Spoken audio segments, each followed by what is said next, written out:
nous pouvons entendre le doux psalmiste de Dieu en la personne de David, le bien-aimé, chanter ce cantique, célébrer Dieu à travers son cœur qu'il a épensé devant lui dans une prière fervente. Dans le psaume, il dit « Enseigne-moi tes voies, ô Éternel, je marcherai dans ta fidélité. Dispose mon cœur à la crainte de ton nom. Je te louerai de tout mon cœur, Seigneur mon Dieu, et je glorifierai ton nom à perpétuité, car ta bonté est grande pour moi. » Amen. Nous allons sortir un verset assez expressif dans les pansements de cœur de David. Le verset 12, il dit « Dispose mon cœur à la crainte de ton nom. Permets à mon cœur, attire mon cœur à toi. Donne aux yeux de mon cœur de se réjouir dans la crainte de ton nom. Donne-moi, Seigneur, l'occasion de pouvoir me joindre à toi dans ta parole et que nos deux cœurs battent à l'unisson par rapport à ta parole, à tes préceptes. L'expression du cœur de Dieu se trouve nulle part si ce n'est dans sa parole. Car sa parole déclare que c'est mu par le Seigneur, le Saint-Esprit, que les hommes ont parlé de la part de Dieu. On ne peut pas dissocier ce que Dieu dit de la personne de Dieu. Les deux sont une seule et même personne. Les hommes peuvent penser autre chose et dire autre chose. Donc on peut dissocier un homme de ses paroles, comme on le sait toujours. Mais Dieu, nous ne pouvons pas le dissocier de sa parole parce qu'il ne va pas se rébiffer. Il aime sa parole, il est sa parole et les deux forment une seule et même personne. Donc quand David, dans cette prière inspirée par le Saint-Esprit, dit « Dispose mon cœur, attache mon cœur, connecte mon cœur à la crainte de ton nom », c'est « Connecte-moi à ta parole ». Que ton esprit me connecte à l'amour pour ta parole. Es-tu connecté? Si oui, es-tu connecté à quoi? Pour ne pas dire es-tu connecté à qui? Nous avons diverses connexions. En affaires, en amour. Spirituellement, nous sommes connectés. Mais est-ce que nous sommes connectés à la même source? Oh oui, nous crions tous Jésus-Christ est Seigneur. Au nom de Jésus-Christ, au nom de Jésus-Christ. Et comme ce nom, les gens s'en servent aujourd'hui pour diverses raisons. Quand vous allez vous promener dans les rues, surtout au grand marché, les vendeurs de produits phytosanitaires, tous les produits, quand ils en parlent, oui, utilise ce produit et tu seras guéri au nom de Jésus-Christ. Ce produit dont il est tellement efficace, au nom de Jésus-Christ. Oui, les Yesu Minkomi. Vous voyez, nous ne sommes pas connectés à la même source. Mais pour eux, puisque le nom de Jésus-Christ est considéré comme un fonds de commerce, on peut s'en servir. Aujourd'hui, le Seigneur nous interpelle et dit à chacun d'entre nous, il faut que tu disposes ton cœur à glorifier Dieu. Pourquoi est-ce que Dieu t'a créé? Ésaïe 43, le verset 7. Dieu parle de toutes les personnes, de toutes les choses qu'il a créées, qu'il a formées et qu'il a fait pour sa gloire. Donc la gloire renvoie au poids spirituel, au poids social, au poids économique, au poids politique d'une personne, d'une nation. La gloire est une révélation de la personne de Dieu. Son éclat, sa beauté, son intelligence, sa sagesse, son omnipotence, son omniscience, tout ce qui concerne Dieu, toute la création, tout ce qui relève de Dieu est l'expression de sa présence, la gloire. Car cette présence, elle est partout. Et cette présence-là, elle rend témoignage. C'est pour cela que dans le psaume 19, la parole de Dieu nous dit que les cieux, c'est-à-dire le firmament que nous voyons, et puis, s'il parle des cieux, c'est qu'il y a plusieurs ciels. Il y a un premier ciel, un deuxième ciel. Oui, l'apôtre Paul dit avoir été ravi jusqu'au troisième ciel. Oui, un ciel. Il n'y a pas qu'un seul ciel. Il dit, tout ceci raconte la gloire, la sagesse, la dextérité, la beauté, la puissance, le pouvoir, l'amour, la vérité, la sagesse, la justice, les jugements de Dieu. Tout ceci fait partie de sa gloire. Et Dieu nous interpelle encore aujourd'hui à travers ce doux psalmiste en la personne de David. Oh David, on parlera toujours de lui. Ce monsieur force toujours mon admiration. David, dont le nom signifie le bien-aimé. Oh oui, j'aurais bien souhaité qu'il soit le bien-aimé de son père, de sa mère, de ses frères et de ses sœurs. Malheureusement, ce ne fut pas le cas. David n'était pas le bien-aimé dans sa famille. Il dit, la parole de Dieu nous interpelle ce matin à travers le livre des Actes. Quand nous lisons Actes chapitre 13 et le verset 22 en version Louis II, les Israélites demandèrent alors un roi, et Dieu leur donna pendant 40 ans Saül, fils de Kis, de la tribu de Benjamin, puis l'ayant rejeté, il leur suscita pour roi David, auquel il a rendu ce témoignage. Et écoutez le témoignage. J'ai trouvé David, fils d'Isaïe, homme selon mon cœur, qui accomplira toutes mes volontés. J'ai trouvé David.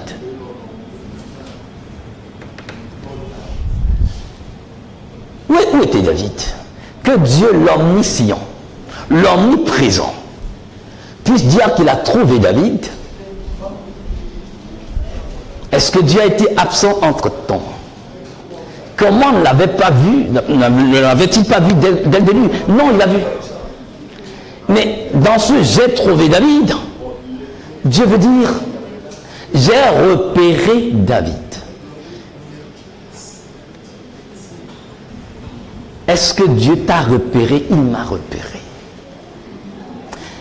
Qu'est-ce que David a fait pour qu'il soit repéré par David, par Dieu? Parce qu'il y avait plusieurs personnes à l'époque, plusieurs frères dans sa maison. Ils étaient 8 garçons. C'était lui le plus jeune. Pourquoi on n'a pas repéré Eliab et les autres? Et que c'est lui que Dieu a dit avoir repéré. Qu'a-t-il fait pour être repéré? Dieu dit, David s'est positionné à telle enseigne que je puisse le voir. Mon frère, nous sommes sur la terre, nous sommes dans un monde. Et le positionnement stratégique est hyper important pour chacun d'entre nous. Tu vas à l'école, la manière dont tu te positionnes fera que tu seras respecté ou pas. Tu seras respecté par le travail que tu accomplis, par les moyennes que tu as dans les matières. C'est ça qui va te positionner dans ta classe, dans ton école. Et dans notre vie professionnelle, la manière dont le service est rendu à nos clients, à nos partenaires, fera de toi quelqu'un qui s'est positionné. On ne peut pas vivre dans le monde et subir le monde.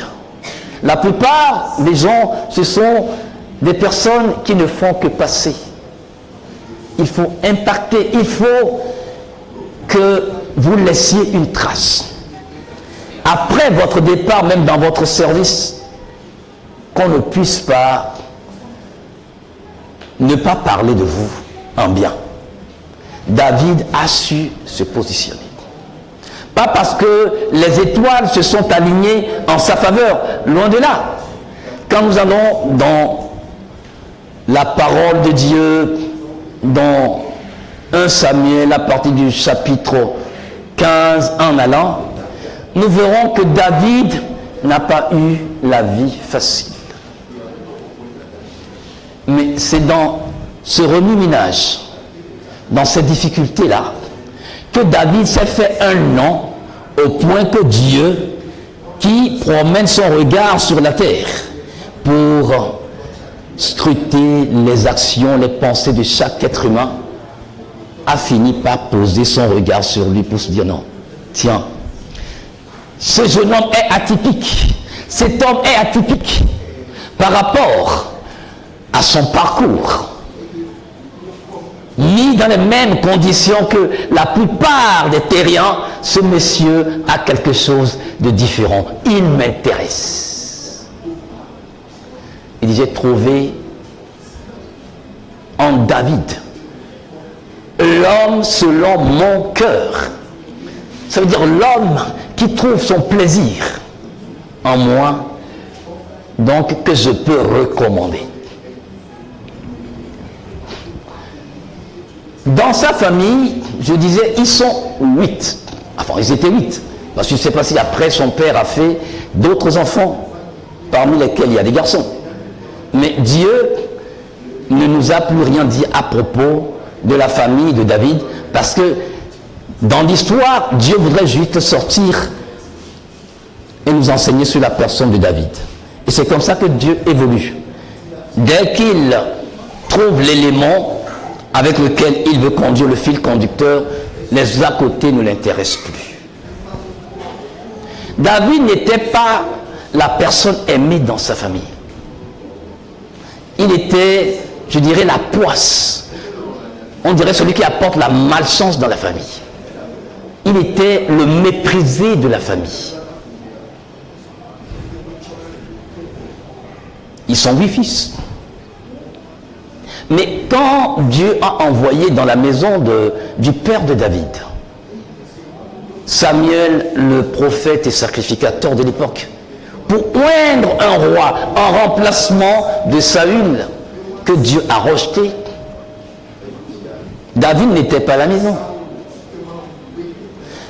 Pas parce que David se promenait dans le village. Non.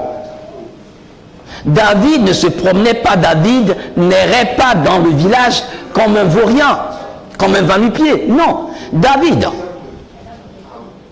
était derrière le troupeau de son père. Lui, le plus jeune. Oh, quel est ce parent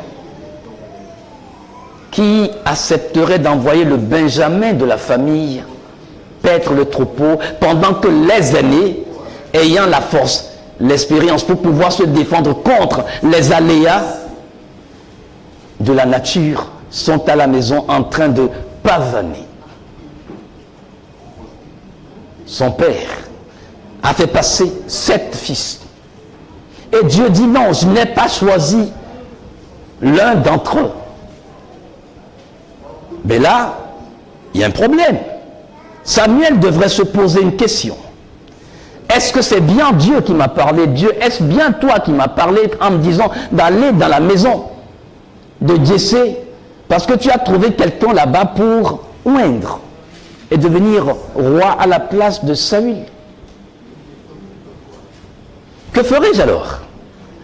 Puisque tu m'as dit de prendre une génisse et d'aller faire un sacrifice. Et quand je suis arrivé dans ce pays des Bethlémites, mais j'ai demandé aux anciens du village de se rassembler, de se sanctifier. J'ai demandé même au père de David et à toute sa maison de se sanctifier pour le sacrifice. Mais il se trouve que les 7 filles sont passées. Et tu dis que tu n'as choisi personne. Alors c'est moi qui t'ai mal compris. Le Saint-Esprit lui dit, pose-lui la question si c'est tout ce qu'il a comme enfant. Alors il lui pose la question, c'est fini, tu n'as plus d'autres enfants. C'est là qu'il se dit, ah, oh là là là là là, j'ai oublié, il y a un dernier né, mais bon, lui, bon, enfin, non, c'est, bon, lui, il est juste derrière le troupeau, dans la brousse, il est parti depuis certains jours, là, bon, c'est lui le berger, bon, il part pour des jours avant de revenir. Bon, si tu n'as pas trouvé parmi les 7 là, bon, je ne vois pas que c'est lui que... Samuel dit, on ne fera pas d'offrande, on ne mangera pas avant que je ne le voie. Dès que Samuel a vu, le Saint-Esprit a dit, c'est lui, moine-le. Après l'onction, David n'a pas dit à son père et à sa mère, vous me méprisez. Voilà, mon jour est arrivé. Vous voyez, Dieu m'a choisi. Il a fini. On a fini, je peux repartir? Samuel dit oui, il dit. Il est reparti. En train de faire tranquillement ce que son père lui a demandé de faire. Occupe-toi de mes brebis. Il est retourné.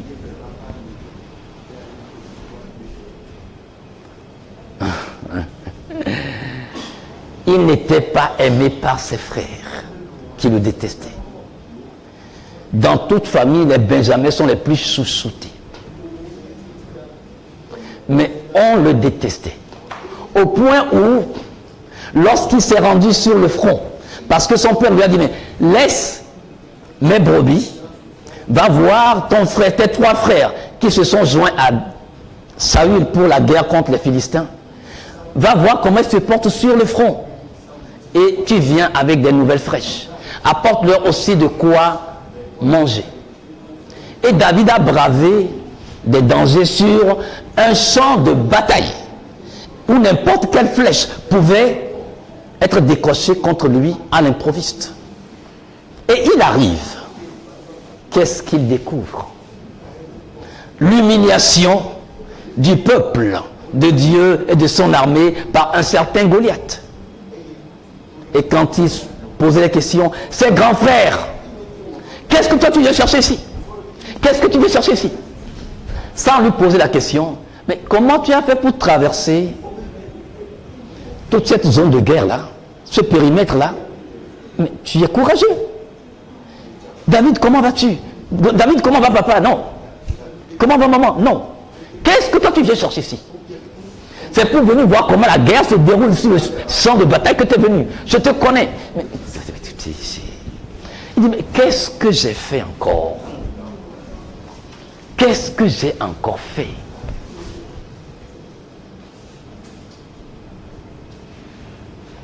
Son père, non plus, n'était pas là pour le protéger. Il a envoyé paître le troupeau. Ça veut dire que David, sur le plan académique, n'avait aucune éducation plus que les autres. Mais écoutez, les autres étaient à la maison, ils pouvaient aller à l'école.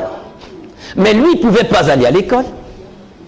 Parce qu'il faudrait qu'il s'occupe de l'héritage familial. Lui, le dernier né. Ça, c'est David. Et quand il y a un besoin, oui, on a besoin, il n'y a plus de viande à la maison, allez, viens avec une des chèvres, un des moutons. Il arrive, et ses grands frères sont là, et c'est lui, David, qui devait égorger, dépecer l'animal. Et quand il finit, est-ce qu'il arrive à manger un morceau de cette viande? Dieu seul sait. David devait retourner après, tout de suite après, quand il finit, vers son troupeau. Il tenait au troupeau. L'amour qu'on n'a pas pu lui donner ne l'a pas empêché de s'occuper des troupeaux de son père. On ne savait même plus s'il existait dans la famille. qu'il soit présent, qu'il soit absent, personne. De quoi faire de lui un rebelle, un jeune homme rebelle, un jeune homme rancunier, un jeune homme méchant. Est-ce que cette histoire ne ressemble pas peut-être à quelqu'un aussi? C'est toi qui dois te réveiller très tôt le matin, t'occuper de la maison. Tu arrives toujours en retard à l'école. C'est toi qui reçois les punitions pendant que les autres dorment encore. À 4h30, 5h, toi tu dois être debout. T'occuper de tout ce qu'il faut. La cour, le salon, la cuisine et tout ça. Tu te réveilles tôt le matin et c'est toi qui dors le dernier. Oui. Et si Dieu par sa grâce te donne d'avoir de bonnes moyennes, on ne te jette pas des fleurs. Mais si les autres arrivent à occuper peut-être la 5e place, parce que pendant que toi tu as occupé la 1re place, oui, on leur jette des fleurs, on les félicite. Dans ta propre famille, tu es devenu comme un esclave, une esclave. Tous les torts retombaient sur toi. Tu étais le dernier. Tout le monde te criait dessus. Oui, les frères de David. David devait être un enfant stupide. David, donne-moi de l'eau à boire. Pendant qu'il va l'autre dit, mais est-ce que je t'ai pas dit de nettoyer? Mais finalement, le gars est là. Et sa belle-mère aussi qui lui crie après. Son père aussi qui lui crie après. C'était David. Après, il faut retourner encore à son activité de tous les jours. Tout ce que tu as eu à traverser ont forgé ton caractère, t'ont formaté pour être ce que tu es aujourd'hui. Tu es recroquevillé dans ton coin. Oui, ce n'est pas ta faute. C'est ce que ton enfance a été. Les expériences que tu as eu à faire, à traverser, ont fait de toi ce que tu es aujourd'hui. Et quand tu chasses ce passé, il te revient encore au galop. Oui, c'est la vie. Et ça fait que tu n'es pas une personne épanouie. Que tu sois une personne réservée. Que tu aies de la haine. Je peux te comprendre. Mais David a compris qu'il avait une destinée à accomplir. Toi aussi, tu as une destinée à accomplir. Mais tu ne peux pas laisser ce passé-là t'empêcher de réaliser ta destinée. C'est fait et c'est fait. Mais puisque le passé ne t'a pas enterré et que tu es en vie, l'avenir appartient aux vivants. Alors je voudrais que tu prennes, oui, ta destinée en main et que tu composes avec Dieu pour réaliser ta destinée. Dieu ne le fera pas sans toi. J'ai toujours dit, Dieu ne jouera pas quand ce n'est pas son tour de jouer. Mais il ne manquera pas non plus de jouer quand c'est à son tour de jouer. Ça veut dire que chacun a sa part à jouer dans cette partition. David ne s'est pas focalisé sur tout le mauvais traitement qu'il a subi. Quand vous lisez le psaume 86, quand vous lisez le psaume 116, le verset 16 en allant, quand vous lisez le psaume 51, David a essayé de nous aider un peu à découvrir la réalité de sa personne, de la condition dans laquelle il a vécu, pourquoi il a subi ça.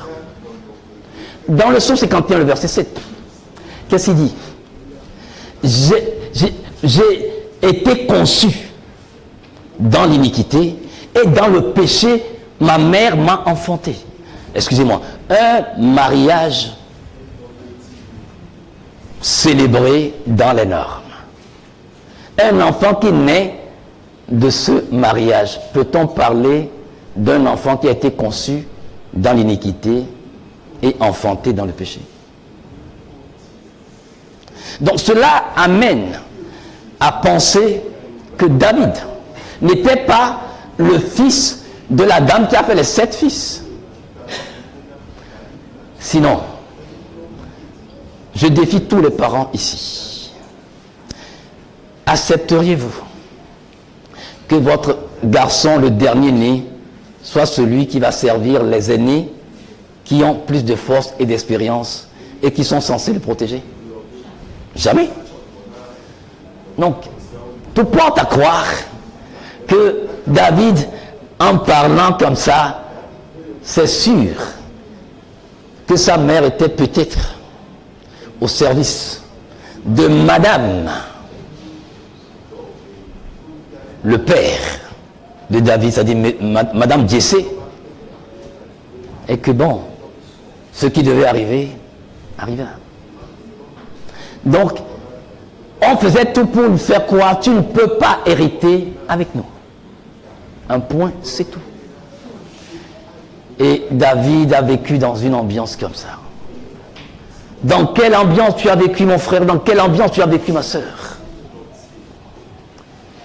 Mais ça ne va pas t'enterrer. Il faudrait que tu dises, c'est fini, c'est du passé. Si chacun doit raconter ce qu'il a traversé. Bon, certains, c'est vrai, vous êtes bien lotis. Mais des gens comme nous, ça n'a pas été facile. Mais je ne peux pas laisser ce passé me détruire. Vous vous laissez détruire par un passé. Et à chaque fois, oui, c'est à cause de... Oui, mais c'est déjà passé. Celui qui t'a fait ça, peut-être n'est plus en vie. Maintenant, tu n'es plus sous la coupole, sous la férule de cette personne. Mais il faudrait que tu prennes David, l'amour qu'il ne trouvait pas auprès de son père, de son frère et de sa belle-mère. David l'a donné à Dieu. Il a trouvé en Dieu le sujet de son amour, le sujet de sa louange.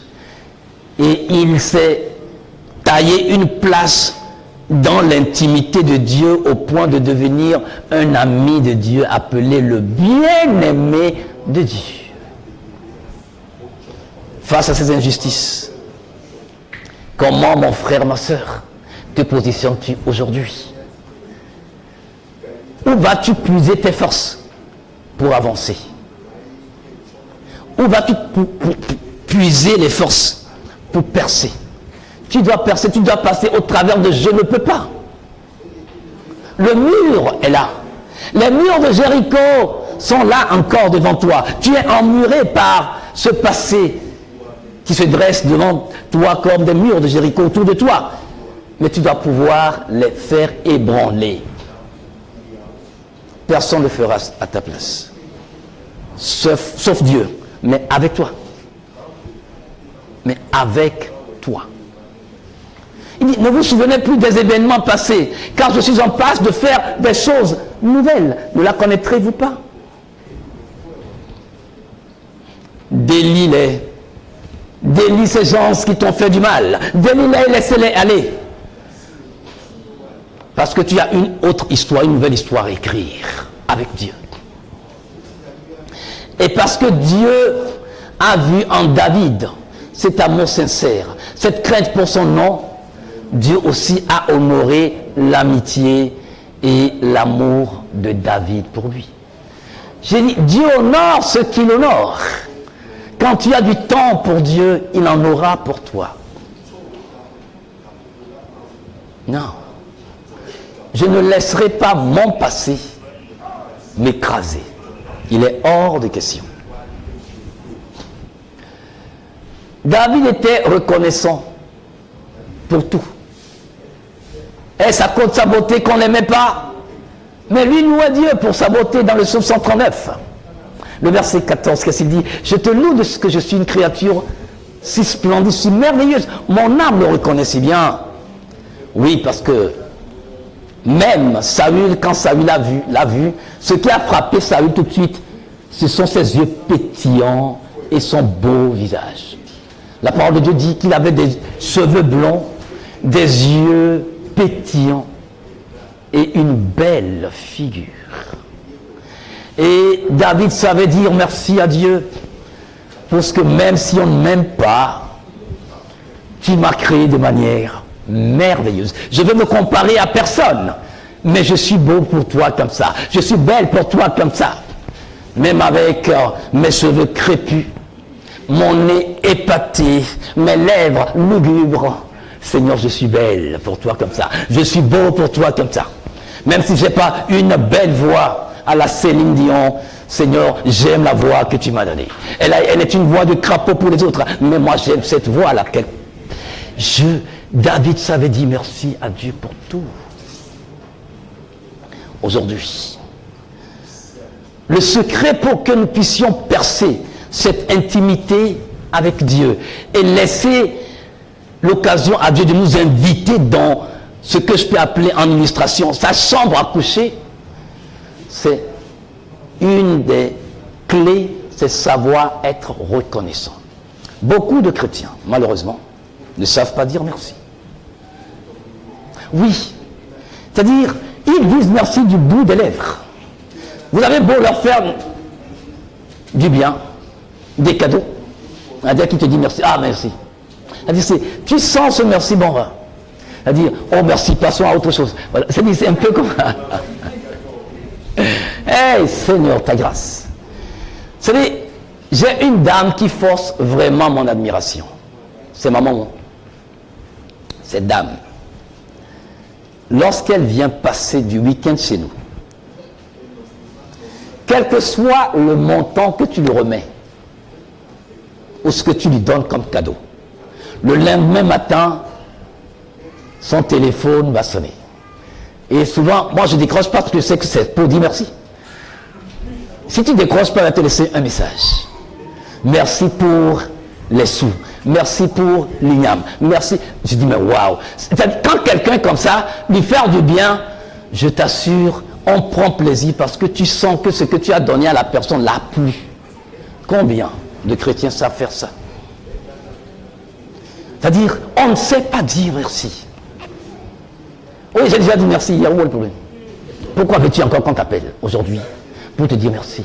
Mais nous sommes dans une société où on nous a même éduqués comme ça. Les essobakbé là. Essobakbé.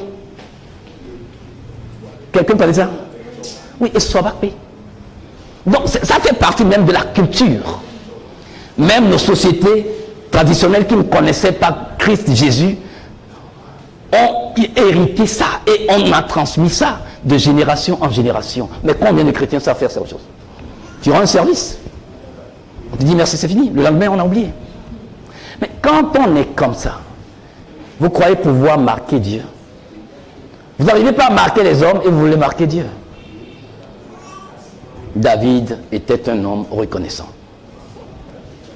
David était inscrit à l'école de formation de Dieu pour développer ses talents d'autodidacte. Oui, son père et sa mère ne l'ont pas envoyé, sa belle-mère ne l'ont pas envoyé à l'école, mais c'est pas grave. Il a dit, je vais me former. J'ai vu en moi des dons et des talents. Oh Seigneur, et quand il a développé cela dans le secret, personne ne voyait. Dieu seul voyait.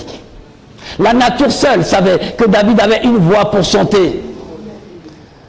David écrivait ses psaumes, ses cantiques dans le secret, loin de tout regard. Mais Dieu lui voyait. Au point de dire, non mais écoute, toi je t'ai choisi. Qu'est-ce qu'il écrivait? Quand il revenait à la maison pour se ravitailler, les mauvais traitements qu'il subissait avant de repartir, comment les transcrivait-il? Dans un cantique, dans un poème, dans un psaume, j'en sais rien. Mais Dieu voyait ce cœur-là. Oui, David, à ta place, je devrais être rancunier, rempli de méchanceté, de revanche. Mais non. Il dit, Seigneur, pendant que moi je les aime, et ils me servent de la haine. Oui, mais c'est pas grave. La vie continue. Il avait trouvé l'amitié avec les brebis de son père. Oh, quelqu'un d'autre à notre place laisserait mourir tous ces brebis. Parce que pourquoi toutes ces brebis vont mourir? Oui, parce que oui, mais c'est pas moi qui mange la chair des brebis là. Ce sont eux qui en mangent. Mais David se mesurait avec le lion et l'ours pour défendre même ces brebis qui immolaient la viande ne lui était même pas donnée. Qui d'entre nous est prêt à faire ça? Tu te décarcasses, tu te donnes à fond. Et quand le résultat est là, tu n'y participes pas, on ne t'en donne pas. Tu auras encore le courage de continuer, mais c'était David ça. David était comme ça. C'est pour cela que Dieu dit, mais j'ai trouvé en lui l'homme selon mon cœur. Oui, parce que c'est pour cela que je dis, c'était un homme atypique. Oui, parce que tous les humains, la plupart des humains seraient remplis d'esprit de revanche. Et ce serait normal. Mais non, c'était pas David. Ça, David s'en fichait carrément. David devait faire passer les intérêts des autres avant ses intérêts. David ne faisait rien par esprit de nombrilisme. Moi d'abord. Moi, non, ce sont les autres d'abord. Dieu a vu tout ça et s'est dit, mais si Saül déconne, c'est que j'ai déjà préparé quelqu'un. Quelqu'un s'est préparé pour me servir à ma manière. Chante avec la voix que Dieu t'a donnée, avec le timbre que Dieu t'a donné. La plupart du temps, je dis même dans les groupes musicaux et dans les chorales. Parce qu'un artiste, une artiste mondaine a réussi et qu'elle est star. Par sa voix, tout le monde veut chanter comme elle. Tout le monde veut chanter comme lui. Tout le monde veut faire comme lui. Si c'est un artiste chrétien, tout le monde veut faire comme lui. Qu'est-ce que tu fais de la particularité que Dieu t'a donnée? Pourquoi tu veux chanter comme l'autre?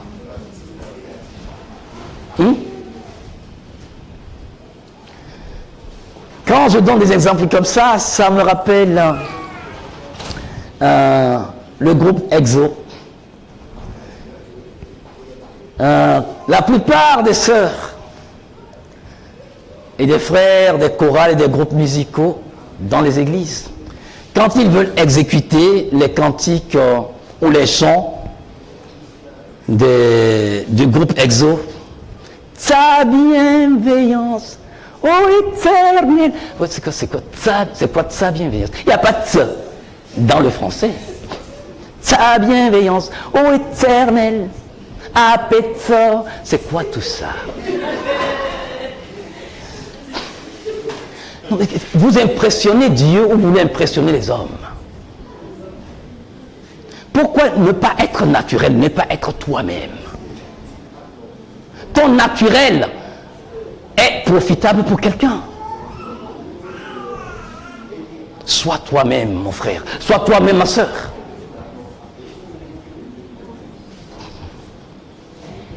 David, avec ses atouts, a réalisé des exploits. Avec tes dons et des talents, tu peux réaliser des exploits. Je parlais de ce qu'il a exposé sa vie pour défendre les troupeaux de son père. S'il peut faire ça, est-ce que j'expose ma vie aussi pour que la volonté de Dieu s'accomplisse dans la vie de quelqu'un? Lorsque Dieu te révèle quelque chose sur ce pays, sur son église, sur un frère, sur une sœur, es-tu aussi chaud à prier, même à jeûner, à faire des veillées, que lorsque ça concerne ta personne, ton enfant, ton époux ou ton épouse? J'ai dit, David faisait passer les intérêts des autres avant ses intérêts. Il n'était pas égoïste. Il n'était pas nombriliste. Moi. David avait été sollicité pour soulager les crises démentielles d'un certain Saül, un roi qui désobéissait à Dieu au point que Dieu l'a rejeté. Oui, la parole de Dieu dit, Dieu a envoyé un mauvais esprit pour le tourmenter. S'il vous plaît. Comprenons les Écritures. Lorsque mon frère, ma soeur, tu marches dans la volonté de Dieu, tu jouis de la protection divine. C'est pour cela qu'il a dit, aucun malheur ne t'arrivera, aucun flot ne peut s'approcher de ta maison. Qu'il a donné des ordres à tes anges de te garder dans toutes tes voies, de peur que ton pied ne heurte contre une pierre. Donc tu es protégé. Mais lorsque tu déconnes avec Dieu, le parasolier protecteur de Dieu se déplace. Tu es exposé. Et là, la nature ayant horreur du vide, c'est un esprit contraire à la volonté de Dieu, un esprit mauvais qui va te tourmenter. C'est ce que le verset a voulu dire. J'ai entendu des gens prêcher pour dire Dieu envoie de mauvais esprits aux gens. Non. Comprenons les Écritures. Quand la protection de Dieu n'est plus là, c'est un mauvais esprit qui doit te gérer. Si tu ne veux pas être géré par Dieu, tu seras géré par Satan. Il y a deux choses l'une. C'est pour cela que le Seigneur dit, celui qui n'amasse pas avec moi est en train de disperser. Si tu n'es pas avec Dieu, c'est que c'est Satan qui te gouverne. Donc ce n'est pas que Dieu envoie des mauvais esprits aux gens pour dire, oui, non, écoutez, voilà. Si vous ne comprenez pas ça, vous ferez des erreurs et des gens prient en disant, Dieu envoie lui un mauvais esprit pour le tourmenter. Je dis non, mais écoutez, c'est une mal compréhension de la parole de Dieu. Vous ne devez pas faire des prières comme ça. Non. Demander à Dieu d'envoyer un mauvais esprit pour tourmenter quelqu'un, ça n'a pas de sens. C'est pas biblique.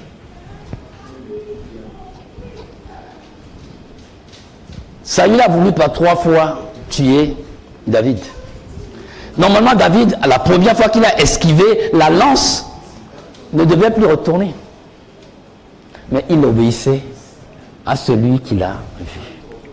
Tu sais, tout ce que tu fais dans le secret, Dieu le voit. David n'a pas fait de publicité dans le village de Bethléem pour dire oui, non, je sais jouer de la musique, je suis un guerrier, mais quand Dieu, l'esprit de Dieu s'est retiré de David et qu'un mauvais esprit a pris la place, enfin de Saül, mais Saül faisait des démences, il faisait des crises. Et ses serviteurs ont dit, mais est-ce que ce ne serait pas bien qu'on choisisse, qu'on aille chercher un bon musicien pour te jouer de la musique comme ça, quand le mauvais esprit te tourmente là? Il dit, ah oui, mais cherchez-moi un bon. Il dit, quelqu'un qui sait jouer de la musique, pas n'importe quel musicien. Donc David n'était pas n'importe quel musicien. Et David est venu. Et sa vie était en danger. Et pourtant, Saül savait que David était loin pour le remplacer. Et il voulait tout faire pour le tuer. La parole de Dieu dit, il a mobilisé 300 000 soldats d'élite. Pas 300, il dit 300 000. Juste pour chercher un certain David. C'est un peu comme si dans ce pays, on mobilise l'armée, c'est-à-dire les gens qui savent tirer. Quand on parle des tireurs d'élite, c'est-à-dire, on peut les appeler des snipers, c'est-à-dire, ils ne ratent pas.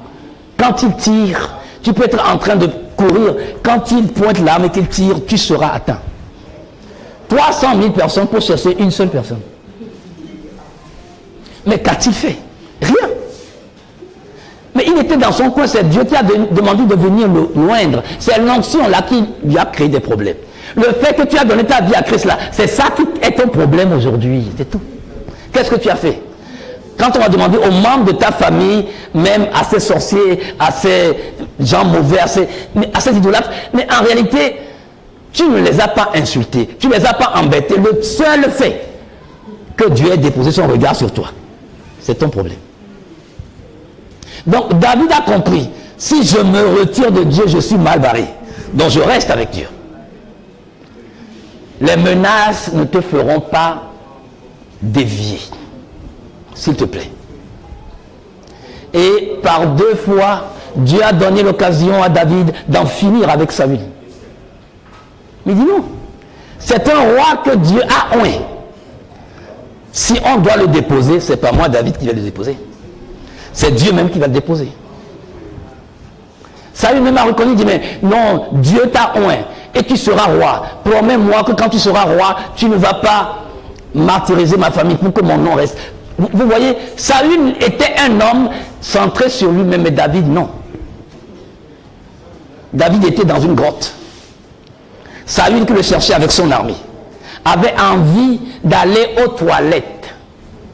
Il devait déféquer. Si vous voulez, il devait faire caca. Et David et ses hommes étaient au fond de la grotte. Lui est venu se mettre à l'entrée de la grotte et il a fait caca. C'est-à-dire, au moment où il était en train de faire ça, ces hommes lui ont dit, mais c'est Dieu qui te livre ton ennemi aujourd'hui. Il faut l'assommer, il faut finir avec lui. Il dit non. Il a juste coupé une partie de sa tunique. La deuxième fois, David dormait avec tous ses soldats. Il est venu, il a pris sa lance, il a pris sa gourde d'eau et il est parti. Saül plutôt. Et David dit, mais qu'est-ce que je t'ai fait au juste? Qu'est-ce que je t'ai fait? Si c'est vous et moi, vous trouvez l'occasion de finir avec quelqu'un qui vous empoisonne la vie sur le plan professionnel, c'est-à-dire tes affaires ne marchent pas, ton foyer a des embûches à cause de cette personne, tu le sais, et Dieu te donne l'occasion d'en finir, c'est-à-dire avec elle. Dieu peut parler 2 fois. Dieu, une seule fois tu as parlé, j'ai compris. Tu vas en finir avec. Ouais. David dit non. Son heure arrivera. Dieu va lui régler son compte, mais ce n'est pas moi. Il dit que Dieu soit juge entre toi et moi. Je ne te toucherai pas. David a exposé sa vie pour sauver Israël. Waouh! Excusez-moi. Pendant 40 jours, ils étaient dans la guerre des tranchées. D'un côté, l'armée philistine, d'un côté, l'armée israélienne.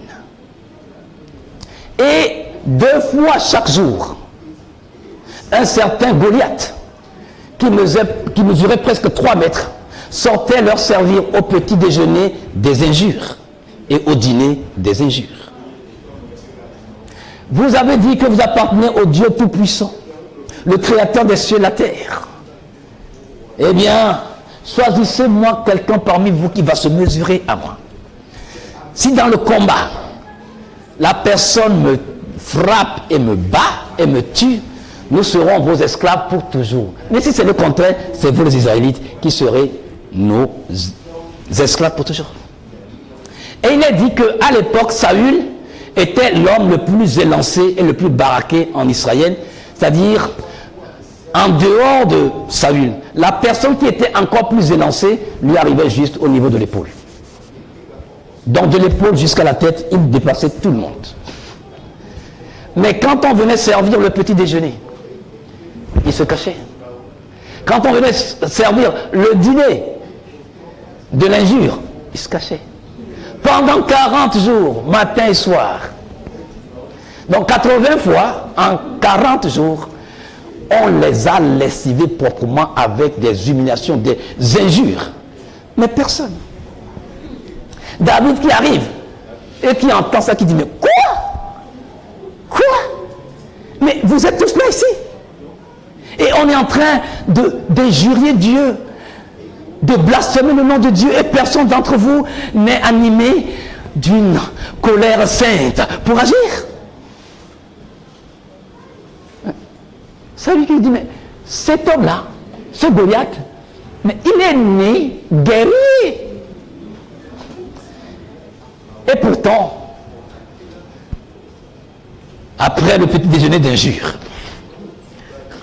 entre le petit déjeuner et le dîner, puissant guerrier, fort dans les combats, Jéhovah est son nom. Jéhovah est son nom. Et quand il revient le soir pour leur servir le dîner d'injures, trouvez-moi quelqu'un On ne trouvait personne pour chanter encore Jéhovah.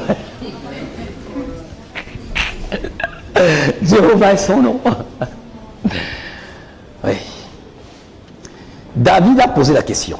Si quelqu'un battait ce Goliath de 3 mètres de haut, qu'est-ce qu'on lui ferait? On lui a dit, premièrement, le roi Saül a dit qu'il va le combler de richesses. Deuxièmement, qu'il va lui donner sa fille. Et troisièmement, qu'il va épargner sa maison pour toujours du paiement des impôts. Je ne crois pas que ce soit le fait d'être riche, le fait d'épouser la fille du roi qui m'intéressait, mais le fait que sa famille soit affranchie des charges fiscales pour le restant de leur vie. C'était ça qui a motivé David. Et surtout, le fait que l'affront à Dieu doit être lavé. Ça suffit comme ça, trop c'est trop. Quel était son intérêt dedans? Il se battait pour sa famille, pour leur préserver un héritage. Oui, si, aujourd'hui, j'ai une occasion de poser un acte dans ce pays pour que toute ma famille, toute la famille à tous gens soit épargnée des charges fiscales, je vais faire toutes les affaires possibles dans ce pays. Parce que je ne paierai pas de charges fiscales. Et après moi, d'autres vont en profiter. David ne roulait pas pour lui-même. Il roulait pour le bien des autres. Chrétien, chrétienne, pour qui roules-tu? Pour toi-même ou pour les intérêts de Dieu? Et David, avec la force qu'il avait, a su utiliser la parole de connaissance. Parce que Saül Goliath lui a dit, mais suis-je un chien pour que tu viennes avec moi avec l'affront? Donc il a saisi la révélation, il dit, tiens, t'es un chien. Le chien est un animal impur. Ah, d'accord. Donc, je suis en face d'un chien, pas d'un être humain. Je ne suis pas en face d'un Goliath. Spirituellement, je suis en face d'un chien. Tu as dit toi-même que tu es un chien. À travers la parole que tu as prononcée. Quand tu traverses des situations, qu'est-ce qui sort de ta bouche?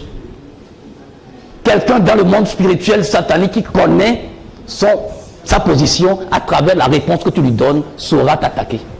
Saura te mettre à ta place. Si j'ai un chien, tu es un chien. Donc je te prends pour ce que tu es. Tu es un chien. Ah oui. Parole de connaissance.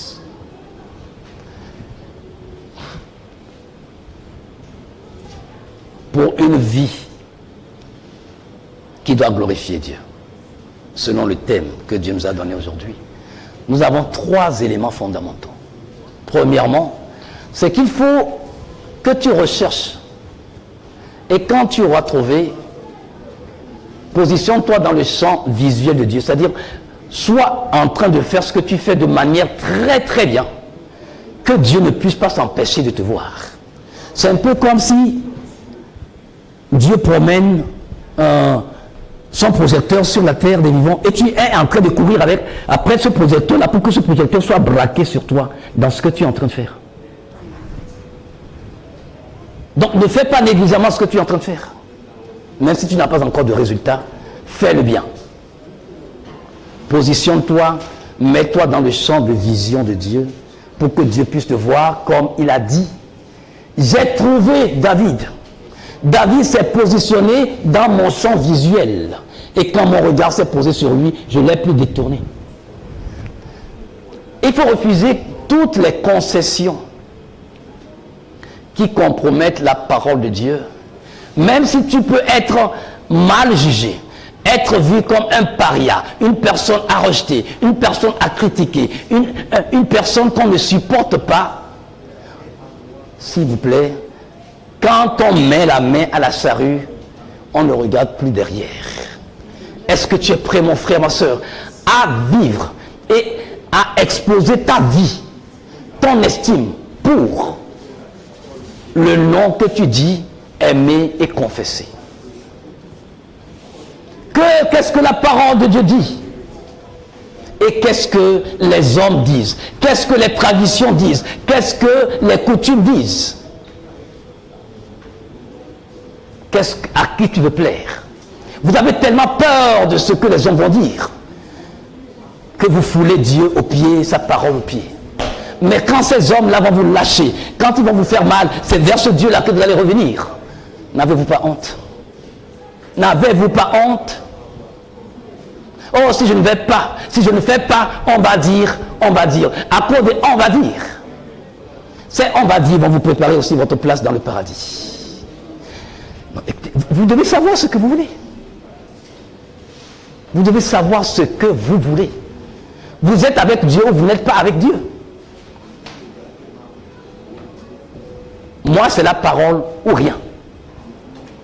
Peu importe que ce soit mon père, que ce soit ma mère, la famille de mon père, la famille de ma mère, ma belle famille, je m'en fous éperdument. Si la parole de Dieu ne me le dit pas, je ne le fais pas. Je ne le ferai pour plaire à personne. On va parler. Mais les hommes sont faits pour parler. Dieu nous a fait la bouche pour parler. Laissez-les parler. Quelqu'un a chanté, laissez parler les gens, c'est pas ça? Moi je viens d'Afrique, toi tu viens d'ailleurs, vous connaissez, non?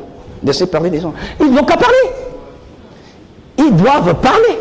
C'est pour ça que Dieu leur a fendu la bouche, pour manger et pour parler. Donc ils n'ont qu'à manger et parler. Après ils vont boire de l'eau, c'est tout.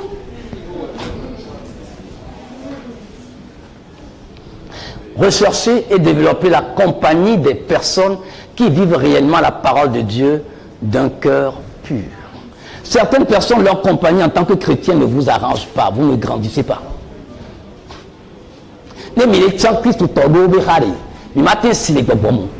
Parce que ces gens-là n'ont pas une foi solide. Ce sont des gens qui vont vous faire regresser.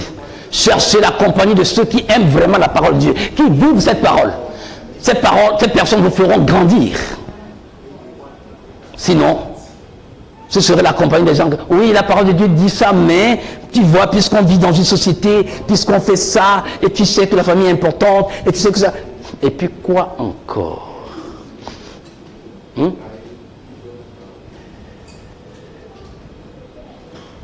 Dispose ton cœur